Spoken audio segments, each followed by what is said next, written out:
Kembali lagi bersama channel kita semua. Jika Anda suka, jangan lupa komen, like dan subscribe, serta bila Anda berkenan, aktifin subtitlenya supaya ada tulisan teksnya. Kita langsung ke ceritanya.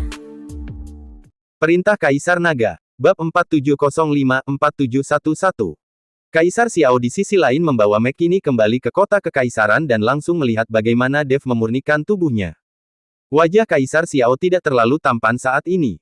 Ayah, mengapa ketiga orang itu ingin membunuh Tuan Chen? Mungkinkah Tuan Chen ada hubungannya dengan kekuatan tersembunyi ini?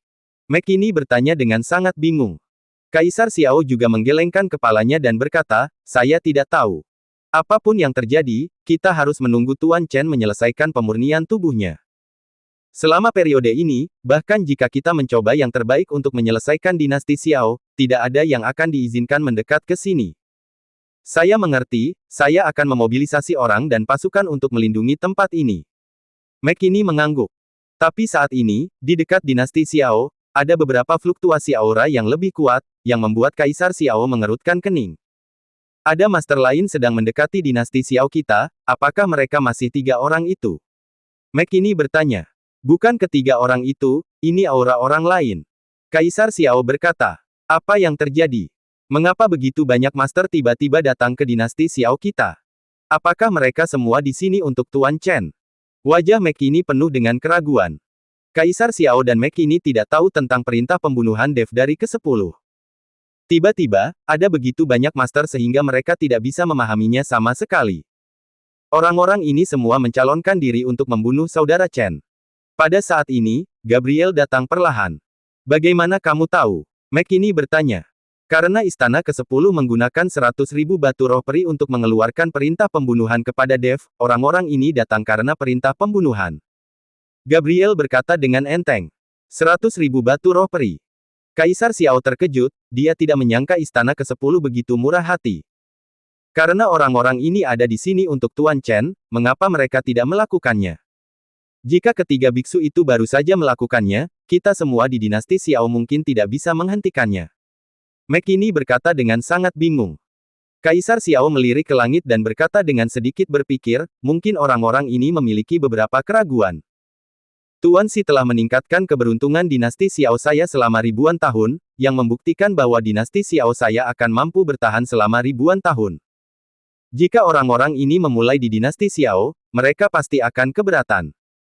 Mereka semua adalah orang-orang pintar, dan mereka pasti sudah menyelidikinya sejak lama. Ayah saya benar.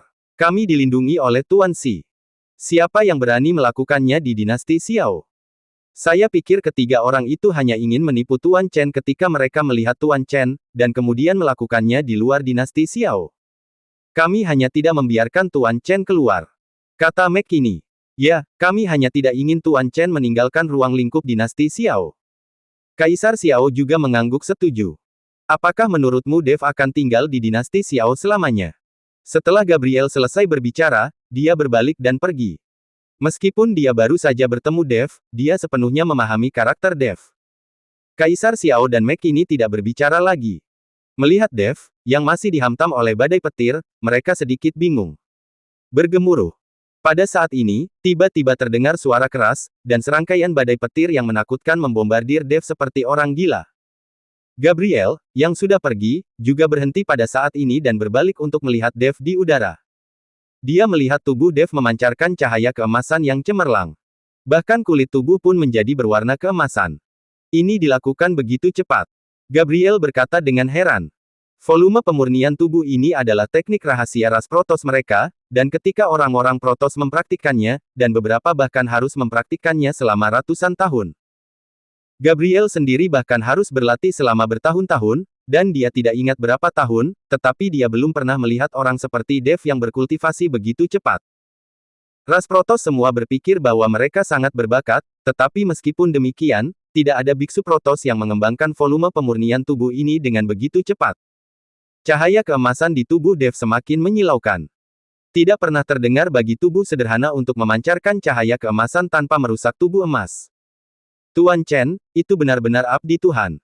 Mata Kaisar Xiao berbinar saat ini, wajahnya penuh kekaguman. Kekuatan Dev juga menandakan bahwa dinasti Xiao mereka semakin kuat. Kaisar Xiao sangat beruntung pada saat ini bahwa dia dapat berteman dengan Dev dan membawa peluang besar bagi dinasti Xiao. Istana ke-10. Edgar berbaring di kamar tidurnya dan sama sekali tidak meninggalkan istana ke-10, dan dia tidak takut dengan masalah yang akan ditimbulkan oleh penguasa istana ke-10. Dia datang ke istana ke-10 hanya untuk melakukan gerakan dan penyepuhan. Keluarga Huo mereka juga merupakan klan terkenal di klan Protoss, dan penguasa hanyalah penguasa istana ke-10. Tidak mungkin berani berbuat apa-apa padanya. Ketika Edgar berbaring dengan santai, lelaki tua kurus itu masuk.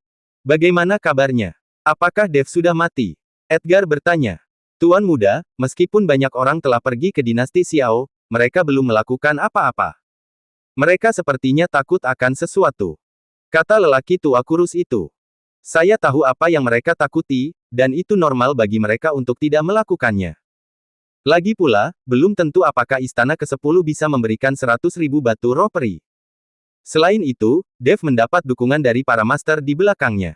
Mustahil bagi orang-orang itu untuk tidak menyelidiki, dan tidak mungkin bagi kita untuk menggunakannya dengan santai.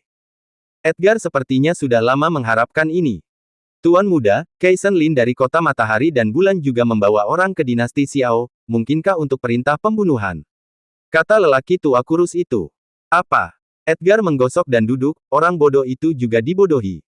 Hahaha, Caesar Lin membanggakan dirinya karena bijaksana, tapi dia tidak menyangka akan melahirkan anak yang idiot. Jika Kaisen membunuh Dev, itu akan jauh lebih hidup. Tuan muda, apakah Kaisen akan sebodoh itu untuk melakukan sesuatu pada Dev? Sudah ada banyak biksu di sekitar dinasti Xiao. Jika orang lain tidak melakukannya, dia pasti tidak akan melakukannya, kan? Kata lelaki tua kurus itu. Jika dia tidak melakukannya, mari kita rangsang dia. Setelah Edgar selesai berbicara, dia mengeluarkan tas penyimpanannya dan melemparkannya ke orang tua itu dan berkata, ini adalah 20.000 batu roh peri. Anda pergi membawanya dan berikan ke Kaisen. Anda dapat mengatakan bahwa itu adalah uang muka untuk istana ke-10 kita. Melihat begitu banyak batu roh peri, dia pasti tidak akan ragu. Tuan muda, Anda memberikan 20.000 batu roh peri begitu saja. Orang tua itu memegang batu roh peri, sangat enggan. Saya tidak tahan anak itu tidak bisa menangkap serigala. Selama Kaisen membunuh Dev, dia pasti akan menagih 80.000 batu roh peri yang tersisa dari istana ke-10. Pada saat itu, saya akan melihat apa yang akan dilakukan penguasa istana ke-10 dengannya. Setelah Edgar selesai berbicara, dia melambaikan tangannya. Orang tua itu melangkah mundur dan melihat 20.000 batu roh peri di tangannya, matanya menjadi panas. Ini adalah 20.000 batu roh peri. Dia ingin membunuh Dev sendiri, dan kemudian menelan batu roh peri sendirian. Tapi dia tahu bahwa dia sama sekali bukan lawan Dev. Kota Matahari dan Bulan. Caesar Lin masih bermain catur dengan Tao Wallace, dan seringkali dibutuhkan waktu puluhan hari bagi dua orang untuk menang atau kalah saat bermain catur. Ayah! Ayah! Kakak laki-laki tertua telah pergi. Saya mendengar dari para penjaga bahwa kakak tertua telah meninggalkan kota Matahari dan Bulan. Kaizen buru-buru berlari ke aula dan berkata, apa yang dilakukan kakak tertuamu? Jika hanya bermain-main dengan Rosita, dia akan baik-baik saja. Caesar masih memegang papan catur, memikirkan apa yang harus dilakukan selanjutnya.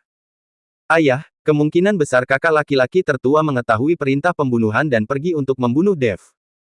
100.000 batu roh peri memang sangat menggoda baginya. Kaizen menganalisis. Apa?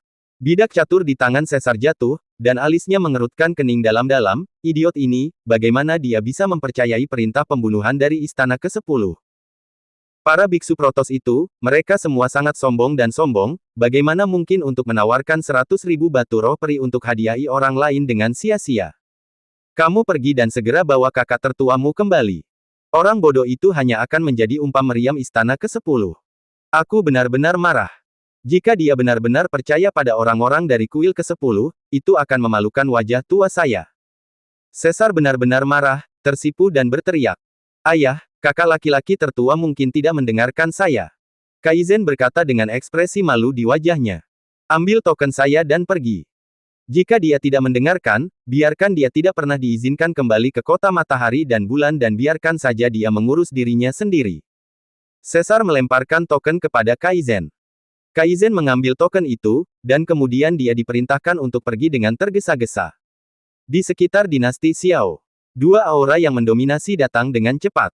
Kakak, orang-orang telah datang ke dinasti Xiao lagi. Tampaknya mereka juga mencalonkan diri untuk mendapatkan Dev. Ada berapa orang di sana? Pria kurus itu melihat ke kejauhan, sedikit mengerutkan kening. Semakin banyak orang, semakin baik, dan kita bisa memancing di perairan yang bermasalah. Pria berjubah brokat itu tersenyum tipis. Kakak, begitu banyak orang yang menginginkan Dev. Jika seseorang berhasil lebih dulu, bukankah kita akan lari sia-sia? Saya pikir kita harus tetap melakukannya, dan membunuh Dev sebelum orang-orang ini melakukannya. Pria kekar itu tidak tahan dengan kecemasan di hatinya. Kamu idiot, begitu banyak orang menunggu, tidak ada yang berani memasuki dinasti Xiao untuk membunuh Dev, tidak bisakah kamu melihat alasannya? Orang-orang ini telah hidup selama ribuan tahun, dan satu persatu mereka sangat cerdik. Karena mereka tidak melakukannya, mereka pasti sudah menyelidikinya. Kamu tetap patuh padaku. Kamu tidak boleh melakukannya tanpa izin saya. Pria berjubah brokat itu memelototi pria kekar itu dan berkata.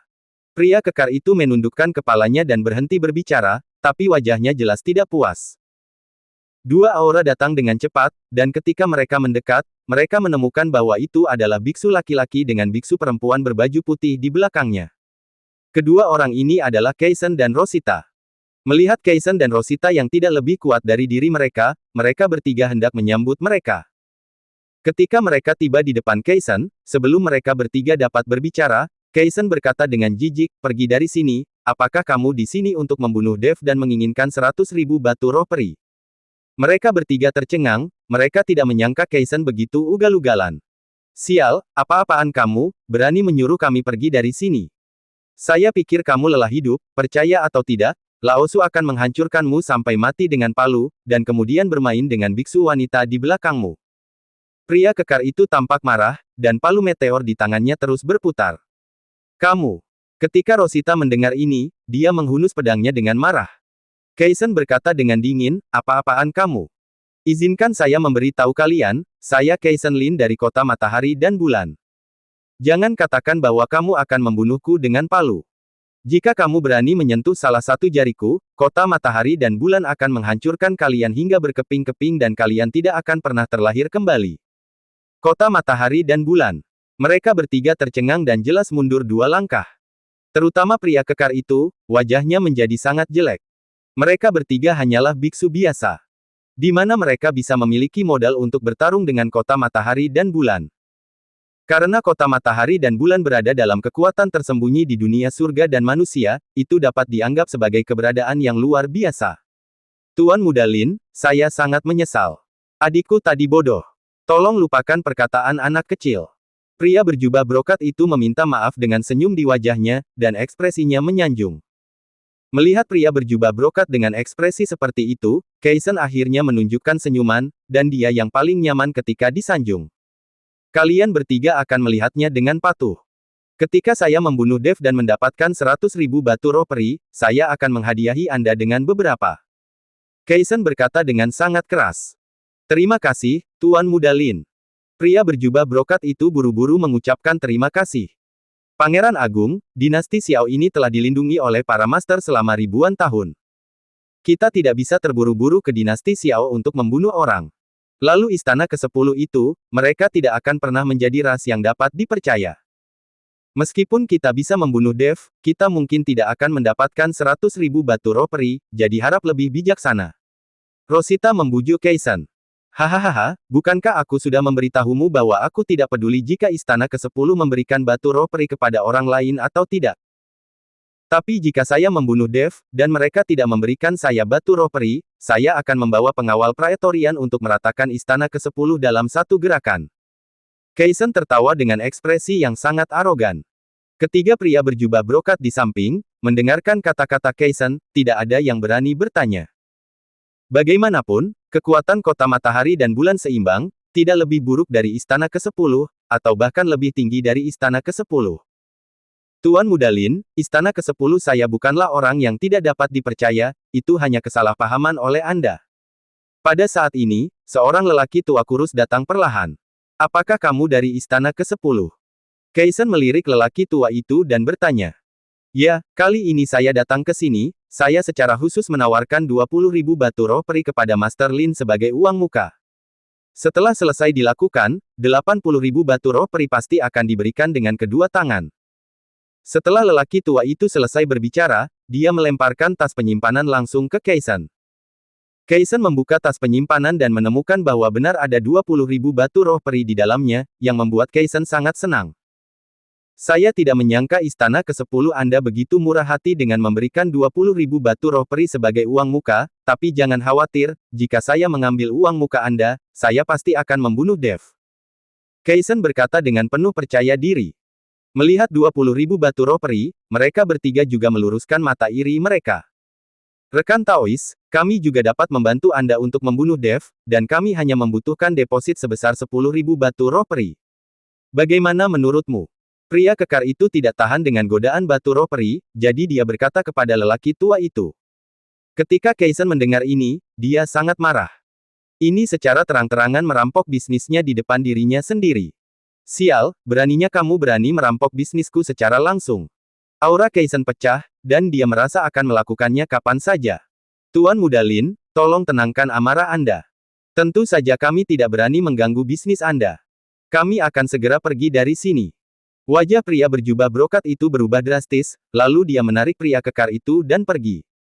Setelah menjauh dari Kaisen, pria berjubah brokat itu menatap pria kekar dengan wajah marah dan berkata, "Saudara kedua, kamu sangat idiot. Kamu baru saja hampir membunuh kita semua. Apakah Anda berani memprovokasi tuan muda dari kota matahari dan bulan? Kakak, aku melihat batu roh peri dan aku tidak menahannya. Dan tampaknya istana ke-10 itu juga cukup bereputasi baik, dan mereka akan membayar kekurangannya kembali." Pria kekar itu tampak sedih. Kakak kedua, kita bertiga hanyalah biksu biasa, dan tidak ada pendukung di belakang kita. Jika kita semua bodoh sepertimu, kita bertiga bahkan tidak akan punya tempat untuk mati. Jika kamu terus seperti ini, kakak tertuaku dan aku akan terbunuh oleh ulahmu cepat atau lambat. Pria kurus itu berkata dengan sangat tidak puas. Kamu diam untukku dan lakukan sesuatu sendiri. Kaisen itu hanyalah puncak 9 alam Mahayana. Apa yang begitu mengerikan tentang itu? Kita bertiga dapat bergabung dan membunuhnya dalam hitungan menit. Ketika Kaisen itu mati, bagaimana kota matahari dan bulan bisa tahu siapa yang melakukannya? Kamu penakut seperti tikus. Pria kekar itu mengaum pada pria kurus itu. Dia tidak berani melampiaskan ketidakpuasannya pada kakak tertuanya, tapi dia tidak terbiasa dengan adik ketiganya. Mendengarkan kata-kata pria kekar itu, pria berjubah brokat itu menghela nafas pelan, seolah sangat kecewa. Setelah mendengar pria berjubah brokat itu mendesah, pria kurus itu tiba-tiba menembak, dan ujung senjata yang berapi-api langsung menuju ke dada pria kekar itu. Perubahan mendadak ini mengejutkan pria kekar itu, buru-buru memblokirnya dengan palu meteor di tangannya, dan meraung, "Sial, kamu gila, kamu ingin membunuhku." Kakak kedua, bukan karena aku ingin membunuhmu, itu karena kakak tertua dan aku ingin membunuhmu. Kata pria kurus itu. Apa? Pria kekar itu berbalik dan menatap pria berjubah brokat itu dengan tak percaya. Sebelum dia bisa berbicara, pria berjubah brokat itu meninjunya. Boom! Tubuh pria kekar itu langsung retak, dan seberkas jiwa keluar dari tubuhnya. Kakak, kamu, kenapa? Kenapa? Jiwa pria kekar itu bertanya dengan marah. Kamu sangat bodoh, kita berdua akan terbunuh olehmu cepat atau lambat, lebih baik membunuhmu sekarang untuk menghindari masalah di masa depan. Setelah pria berjubah brokat selesai berbicara, dengan lambaian telapak tangannya, jiwa pria kekar langsung musnah, seolah-olah pria kekar itu belum pernah ada sebelumnya. Hanya palu meteor yang jatuh dengan keras ke tanah, langsung menghancurkan tanah menjadi lubang yang dalam. Adik ketiga, kamu tidak menyalahkan kakak tertua karena melakukan ini, kan? Pria berjubah brokat itu bertanya. Kakak, aku sudah lama ingin membunuh orang idiot itu. Saya tidak punya otak dengan kekerasan. Jika bukan karena bantuan kami berdua, dia tidak akan tahu sudah berapa kali dia modar. Hari ini dia bahkan mengucapkan kata-kata akan membunuh pangeran kota matahari dan bulan. Otak babi ini pasti akan membuat kita bermasalah. Kata pria kurus itu. Sekarang hanya ada kamu dan aku, kita harus saling percaya. 100.000 batu roh peri itu penting, tetapi yang paling penting adalah kehidupan. Jika hidup hilang, apa gunanya bahkan 1.000.000 batu roh peri? Pria berjubah brokat itu berkata. Kakak, aku mengerti. Jangan khawatir, Aku tidak akan pernah dibutakan oleh kepentingan. Pria kurus itu mengangguk dan berkata, selama Anda mengerti, kita hanyalah biksu biasa. Meskipun kita telah bekerja keras berkultivasi ke puncak 9 alam Mahayana, kita bahkan tidak sebagus semut jika dibandingkan dengan kekuatan klan yang hebat itu.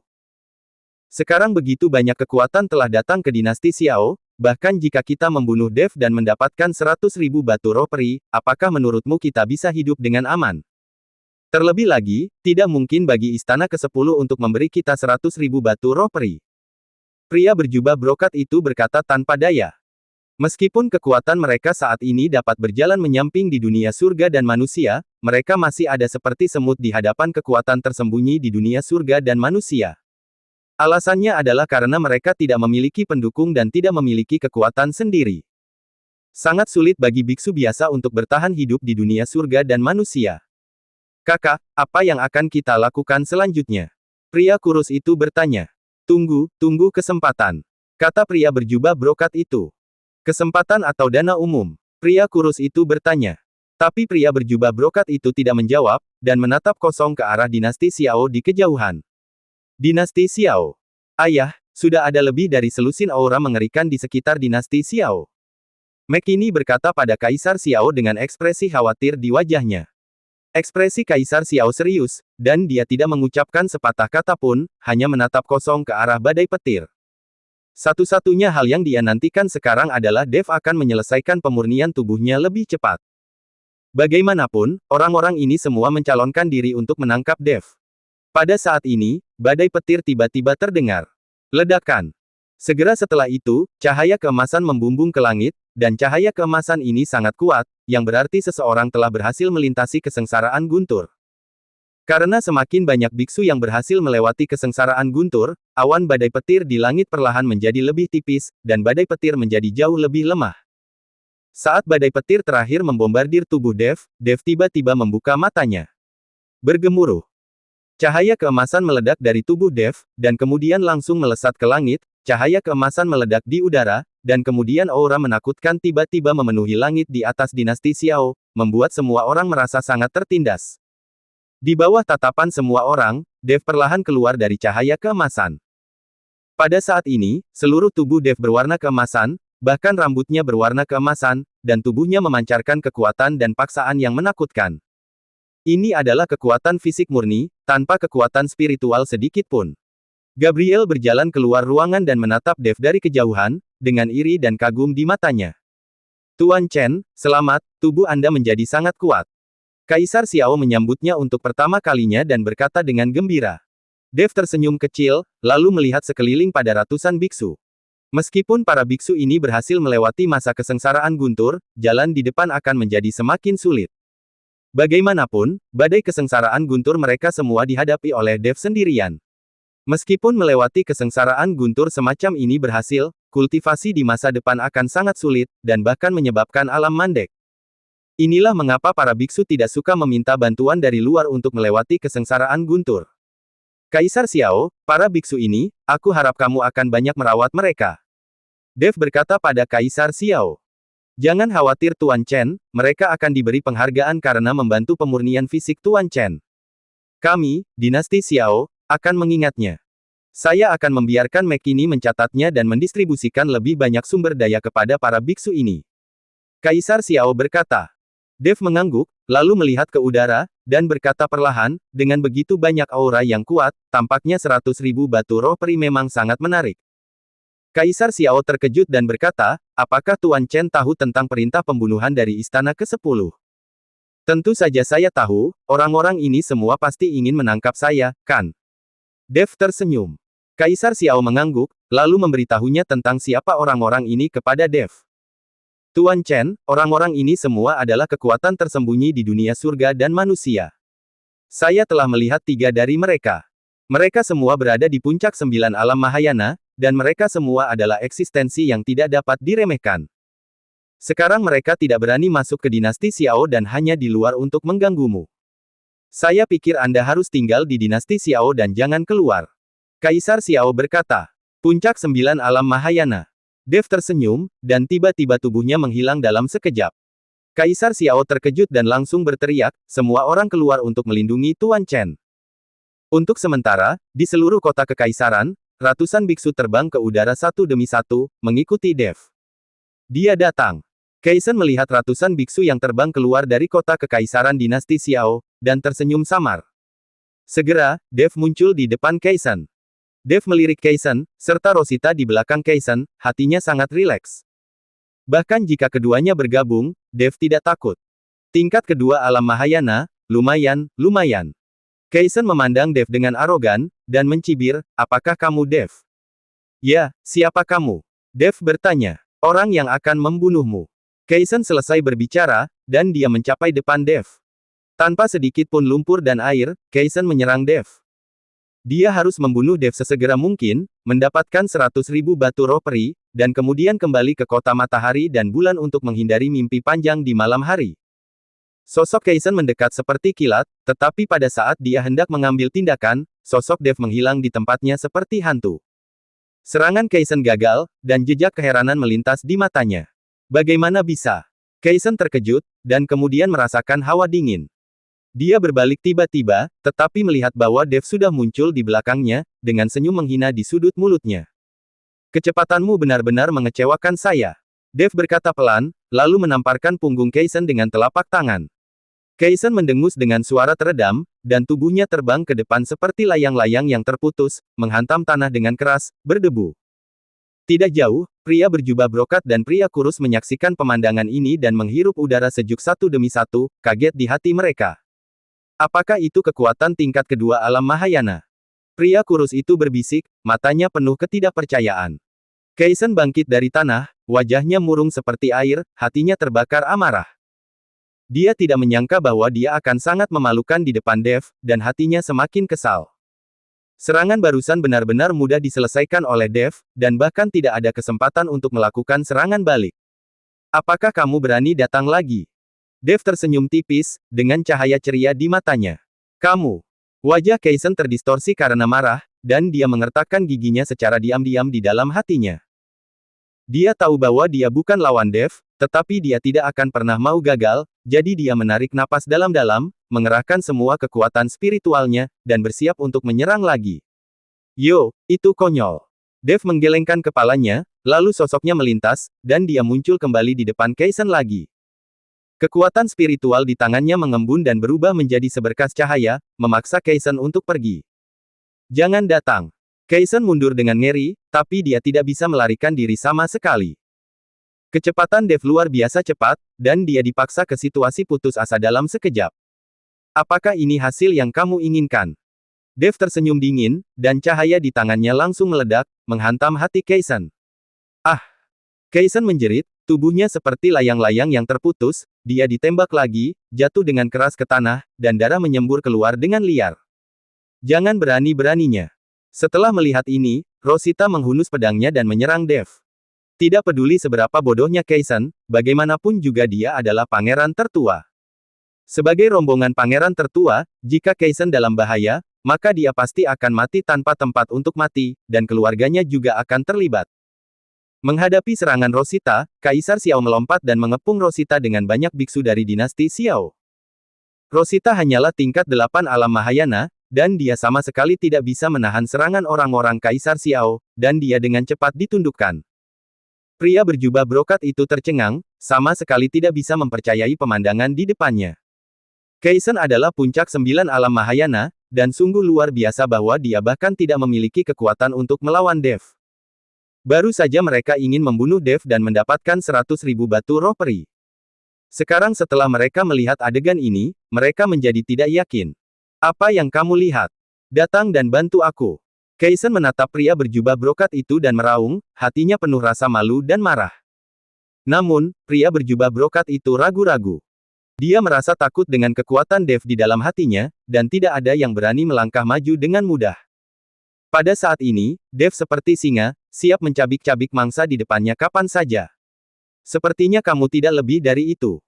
Dev berkata dengan acuh tak acuh, jejak penghinaan melintas di matanya. Kaisen mengertakkan giginya, marah di dalam hatinya, tapi tidak ada yang bisa dia lakukan. Dia tahu bahwa dia telah jatuh ke dalam situasi putus asa, dan Dev di depannya bukanlah eksistensi yang bisa dia lawan sama sekali. Dia tidak menyangka bahwa Dev, biksu tingkat kedua alam Mahayana, akan memiliki kekuatan seperti itu, dan dia tidak memiliki kekuatan untuk melawan di depan Dev. Nak, apakah kamu tahu siapa aku? Kaisen memelototi Dev dan bertanya. Aku tidak peduli siapa kamu. Karena kamu di sini untuk mati, aku akan memenuhimu. Setelah Dev mengatakan itu, dia menamparkan Kaisen dengan telapak tangan yang lain. Faktanya, Dev menganggap Kaisen sebagai orang dari Istana ke-10. Seperti yang dikatakan Gabriel, Edgar dari Istana ke-10 dikirim untuk menghadapinya. Apalagi Dev juga setuju dengan Gabriel untuk membunuh Edgar, jadi Dev tidak menunjukkan belas kasihan. Jika Dev tahu bahwa Kaisen adalah kakak tertua Kelly, dia tidak akan melakukan hal seperti ini. Melihat Dev menyerang lagi, Kaisen sangat ketakutan sehingga dia buru-buru mundur, tetapi kecepatannya tidak secepat Dev. Boom! Dev menamparkan punggung Kaisen dengan telapak tangan, dan Kaisen jatuh ke tanah, seperti seekor anjing yang memakan kotoran, meludahkan darah karena malu. Pada saat ini, mata Kaisen penuh ketakutan. Biarkan aku membawamu ke jalan. Dev menatap Kaisen yang malu dan hendak menginjak kepalanya. Berhenti. Pada saat ini, aliran cahaya melintas, dan kemudian Kaizen muncul di depan Dev. Dengan telapak tangan terbuka, Dev tanpa sadar mundur 2 langkah. Kakak, apakah kamu baik-baik saja? Kaizen membantu Kaisen bangun. Kaisen melihat Kaizen ada di sini, dan dia memiliki seorang pembantu, jadi dia langsung menjadi berani. Saudara keempat, bunuh dia untukku. Kaisen menggertakkan giginya, matanya terbuka lebar, dengan ekspresi kanibalisme. Kaizen menatap Dev dan bertanya, apakah kamu Dev? Lumayan. Dev mengangguk, lalu menatap Kaizen dan bertanya, apakah kamu di sini untuk mati juga? Kaizen tidak peduli dengan nada tidak sopan Dev, tetapi menatap Kaisen dan berkata, kakak, ayah memerintahkanmu untuk kembali bersamaku sesegera mungkin. Aku menolak. Kaisen tidak mendengarkan sama sekali, dia harus membunuh Dev. Dev mempermalukan dirinya sendiri di depan umum, bagaimana Kaisen bisa menahannya. Pada saat ini, Kaizen mengeluarkan token dan berkata dengan wajah serius, ayah memerintahkanmu untuk kembali bersamaku. Jika Anda tidak mau pergi, maka jangan pernah kembali. Bersambung.